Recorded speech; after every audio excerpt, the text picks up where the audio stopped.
I don't think you guys are quite ready for this, but here is Joe Torres's struggle PePe. So Joe Torres managed to top the San Antonio Regional. I'll get the exact place later. But basically, he took struggle PePe, meaning he had no deck going into the tournament, rode with a friend, said, "What do you got?" And here's what they threw together. And it is awesome to see this kind of deck top. Joe is a very seasoned veteran in the game, really good at Yu-Gi-Oh! So let's get into this. 3 Lesser Pendulum, 3 Plush Fire, 1 Eccentric, 3 Magical Abductor, 3 Perform Age Mirror Conductor, 3 Damage Juggler, 1 Trick Clown, 1 Hat Tricker, 1,000 Blade, 1 Zephyros, 1 Glow Up Bulb, and man, this 3 Maxi. I actually really like this deck. I'm sorry, I'm very excited.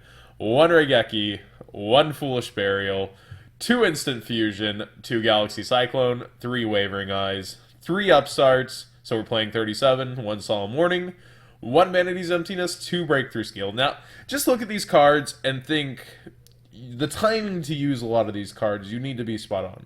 2 Denko Sekka, 1 Thunder King, 1 Samurai Cavalry of the Repeter. Oh man, I don't know why that's there. These are actually supposed to be trap stuns.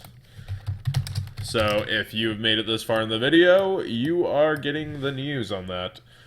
2 System Downs, 2 Enemy Controllers, 2 Grand Horn of Heavens, 3 Imperial Iron Walls, 2 Trap Stuns.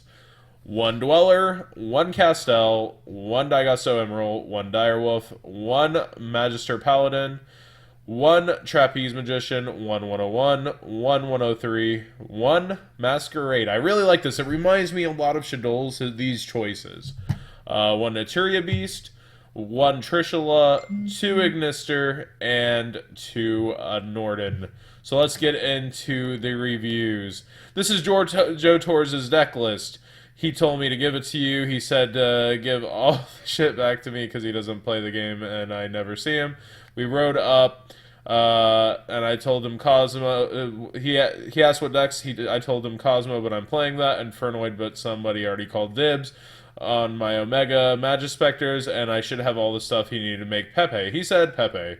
We got there an hour early, ate breakfast at Burger King, and threw this bag of together. I have no vectors or painful decisions. He didn't, let me see here. 1 minute. Or painful decisions, but I told them they were bad cards anyways. I have the Brilliant Fusion engine, but because my Omega was taken, there is less reason to run that engine because you don't have all the combos you can abuse. Also, Caleb's a very good duelist, so all this is really well thought out. I told him that I tried to get my Magician structures on Friday, but the store I went to had a delayed shipment, and I didn't have time to go elsewhere. He didn't want the control build of Magispector Hybrid, so we made a pure skeleton and started throwing random stuff in that we thought was cute. I'd played against the PePe numerous times, but never played it myself. Joe had seen the deck played a couple times also, but never played it either. I told him to run MST, but he wanted Cyclones instead, which ended up being a better choice because Cyclone would, a warning in the later pop, you know, your own plush fires.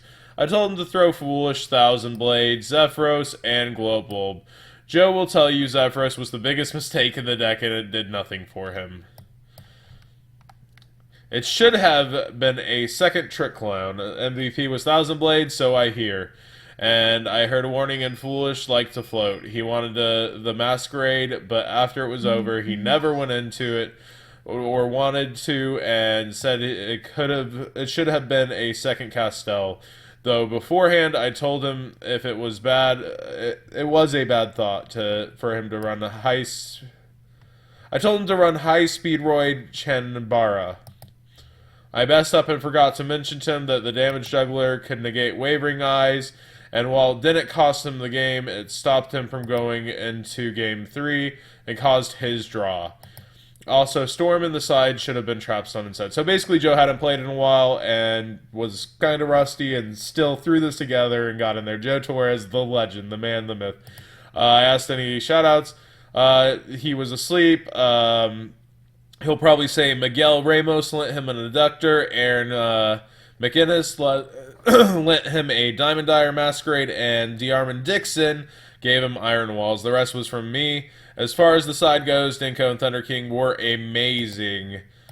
He likes Enemy Controller and Iron Wall. He never saw the Horns or System Downs. Reptile Cavalry was cited once and never again. I don't know if he would like to shout out Darian Seaver for topping with him or not. I wish I asked. Pretty much, we threw it together without testing anything. Adapts fairly quickly. He played Klee round 2, I believe, Wavering Eyes for 4, banished and lose 1 turn, and then dropped Triss the same turn. Round 1 was Sylvan. He played 1 Infernoid. The rest was PePe, Magicians, and a couple of Cosmos. So, say Cosmos was one of his losses. So basically a loss, a draw, and he still managed to get in there, top 8ing with Struggle PePe. So, Joe Torres, ladies and gentlemen, Struggle PePe is the deck. Even though it's only Perform Mages and no Performapals, we're still calling it Struggle PePe because A. So, thanks for watching. Please subscribe. Be sure to follow the new Twitches. They'll be at the links below. And, yeah, Joe Torres, ladies and gents.